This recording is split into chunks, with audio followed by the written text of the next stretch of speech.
ଦୁନିଆରେ ସମସ୍ତଙ୍କ ପାଇଁ ପର ହେଇଯିବ, ହେଲେ ନିଜ ମା ବାପାଠୁ କେବେ ପର ହବ।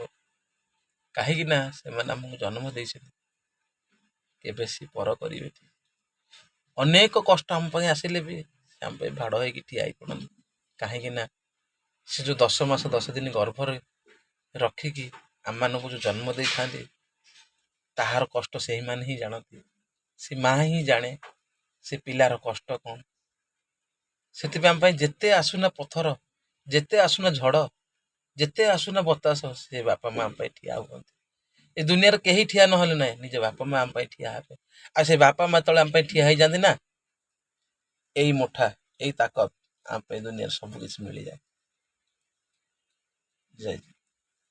ଦୁନିଆରେ ସମସ୍ତଙ୍କ ପାଇଁ ପର ହେଇଯିବ, ହେଲେ ନିଜ ମା ବାପାଠୁ କେବେ ପର ହବ। କାହିଁକି ନା ସେମାନେ ଆମକୁ ଜନ୍ମ ଦେଇଛନ୍ତି,